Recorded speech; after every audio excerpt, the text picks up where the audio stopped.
So to start our session, I would like to invite our first speaker,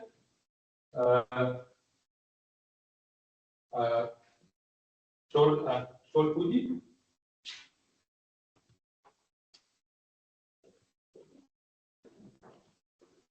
So Shota will be talking through feasibility study for supporting static malware analysis using LLM.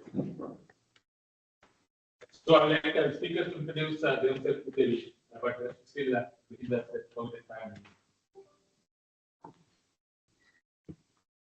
Yeah. Thanks again for the kind introduction, Chair. I'm Shota Fujii from Hitachi BS Japan. I'm really happy to be here to talk to you as a first presenter. Today I'd like to talk about our feasibility study results regarding static malware analysis supporting by LLMs. Now here is the contents of my presentation. First, I will explain about the background and motivation of our research. Second, I'm going to introduce the methodology of our feasibility study. And after that, I will show you the analysis results and discussion.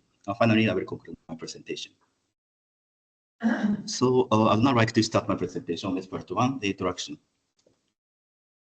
This slide shows the background and motivation of our research. To summarize the research, we investigate the feasibility of supporting the static malware analysis by generating malware description using LLM. LLM stands for large language models, as you may know. Static malware analysis, especially in reversing or reverse engineering, is particularly important for understanding malware behavior. However, to read and understand the compiled or disassembled malware is necessary for reverse engineering of static malware analysis.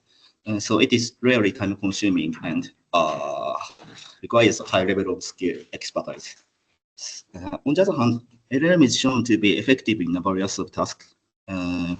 Its usefulness in the cybersecurity field is also demonstrated, such as to find the root cause of incident in cloud environment, to fix the vulnerable code, and pen testing. In such circumstances, we conducted a feasibility study based on the idea that LLMs could also be used for static malware analysis support. To advance this study, we formulated and verified the following 4 research questions. First research question is straightforward, but can LLMs generate explanations that contribute to static analysis? The research question 2 is, to which extent prompts do affect explainability ability of LLMs? Prompt is commands to LLM, as you may know. These research questions are verified through automated accuracy evaluation. In addition, the high accuracy is important, but it's not equal to the practical we believe. So we verify the practicality through research question 3 and research question 4. Specifically, research question 3 needs how useful LLM outputs for analysis. And research question 4 needs what's the challenges with the practical application of LLM support.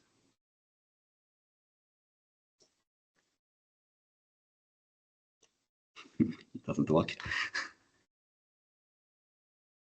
Okay, so next I will show you the methodology for our feasibility study. This slide shows the overview of our study. We used a certain ransomware for this study. We disassembled and decompiled this ransomware using Ghidorah.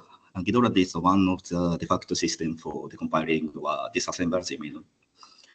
We then used ChatGPT of GPT-4 as a representative LLM to generate a description of each function from the disassembly and the compilation result using the 5 different prompts per function.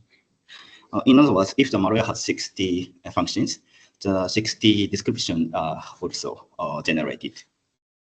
And we used the malware analysis article as a ground truth and evaluated the accuracy of the description generated by LLM to see how well the covered the description in the article. This is the evaluation for research question 1 and research question 2. And we then gave the malware analyst the description generated by LLM, the malware itself, and Ghidorah, and asked them to analyze the malware while looking at the description, not only by using Ghidorah.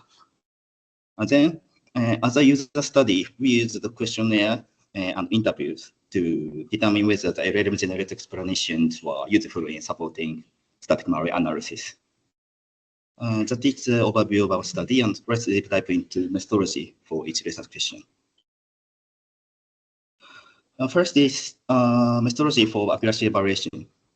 As I mentioned, we evaluated the accuracy by comparing the malware explanation of analysis article and LLM-generated explanations. Specifically, we read the article describing the malware and the LLM output, and extracted the sections describing the functions of the malware like this. For example, file encryption, ransom note creation, and so on. And we compared them to evaluate the coverage of LLM-generated explanation. Now, we then evaluated the accuracy of a total of 10 patterns. In other words, 5 prompts were used to generate explanatory text for each of the compile and disassemble. Okay, so let me explain about the prompts. We designed 5 prompts based on the existing research.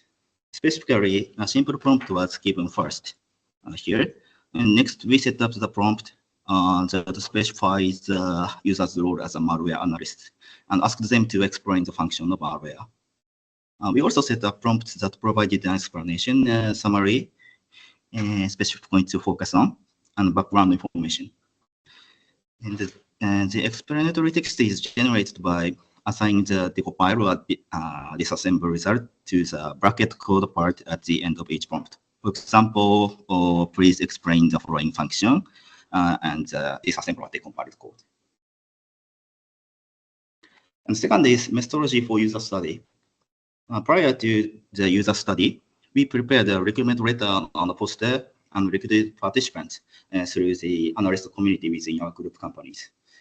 The recruitment included the purpose of the study, the required items, the estimated time required, and the target participants. As a result, the user study was conducted with the cooperation of 6 analysts from 4 organizations as shown in this table. Now, first is preliminary explanation. As a preliminary explanation, the purpose and details of the study were explained to the participants in advance again. And we then distributed materials on how to use Ghidorah and how to connect it to the experimental environment. As I mentioned, Ghidorah is used as the compiler or, and disassembler for this experiment. And there's a possibility some analyst has not been used to Ghidorah because another de facto exists, for example, IDA or binary ninja. But anyway, that is the reason why I distributed the materials to analysts. And second is analysis. In analysis phase, PC computer with the necessary software such as Ghidorah installed in an isolated virtual environment was provided to the participants. We also provided a simple system that allows to view the list of functions and error explanations for the disassemble and decompile results of each function. And this is a real screenshot of the systems for this experiment. Here, let me expand the screenshot. Function list is in the top page. And when you click the function name, the explanation generated by LLM is displayed on the other page like this. And please note that the generated expression is English, but it is translated into Japanese by DeepWare because all the participants are Japanese. So both of English and translated Japanese are displayed as you can see. And participants were asked to answer questions that solve the quasi-static analysis task in the experimental environment using not only Ghidorah but also LLM explanations. And the questions are, for example, here, please select this type of malware from the following candidate, and the answer is ransomware. Another is, please give the name of the function that will delete the shared volume copy of the victim's computer, and its answer is function underscore 140 blah blah blah blah. And options and some other questions are omitted. But anyway, we have prepared a total of 4 questions.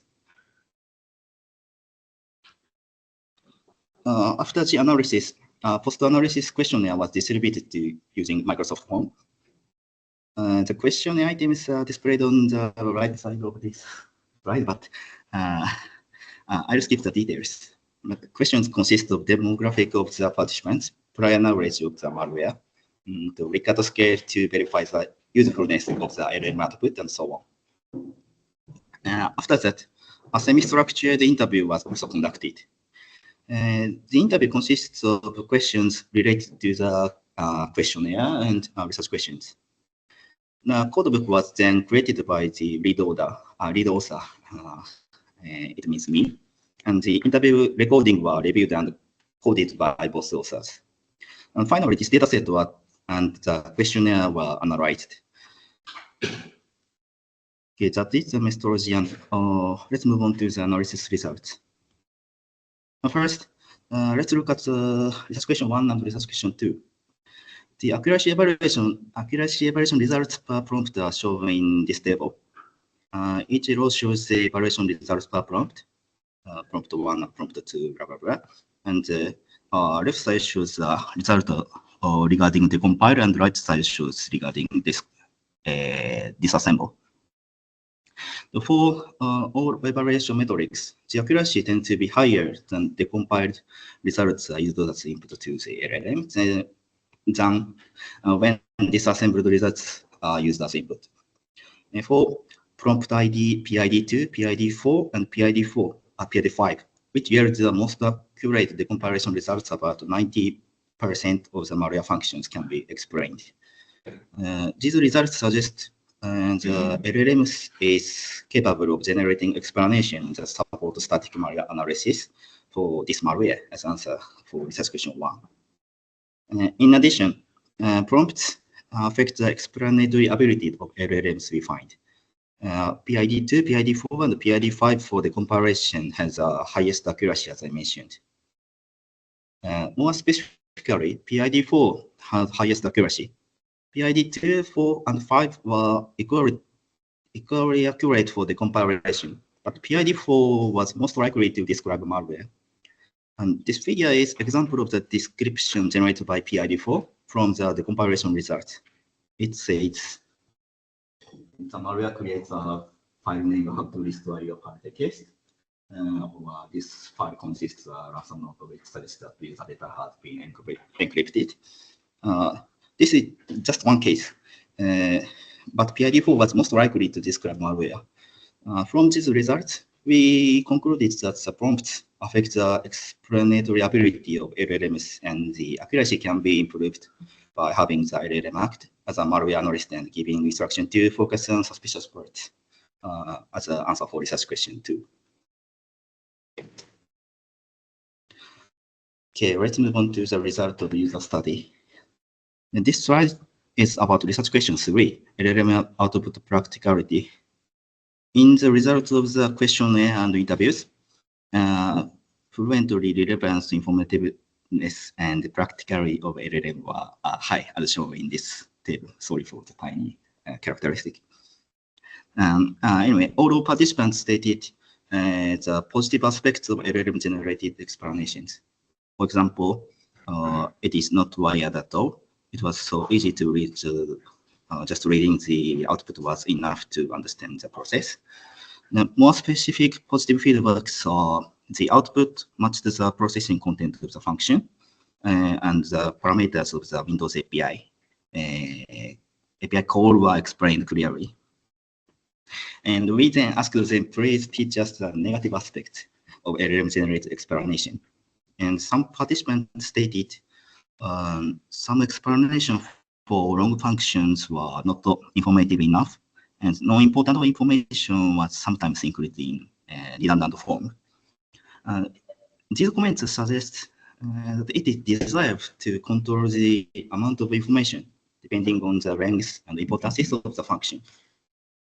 In addition, other participants said, although the LLM output is useful, it was difficult to rely on it alone.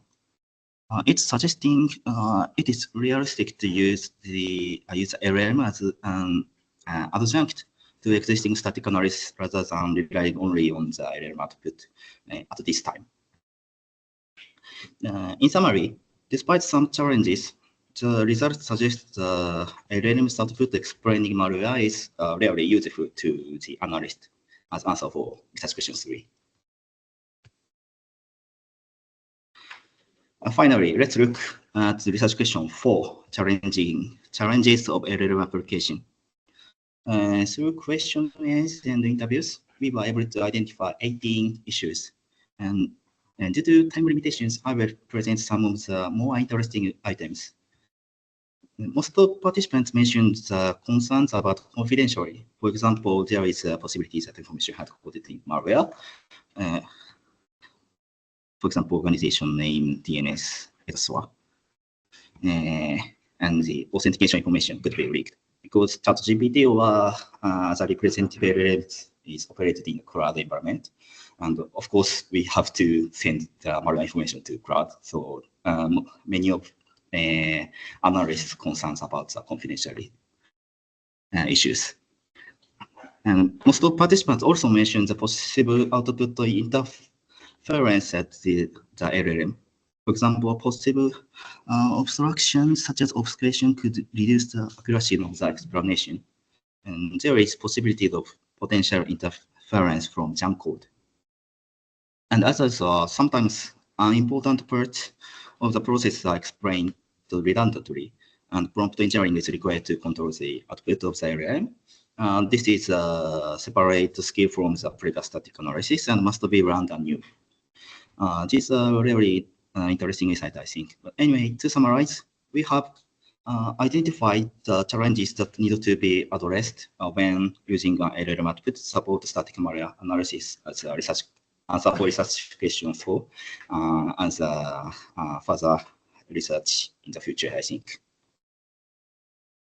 Okay, so next is the discussion part. First discussion is how should the LLM currently be used? Again, LLMs have the potential to be used as a static malware analysis support, though they may not completely replace the existing analysis flow.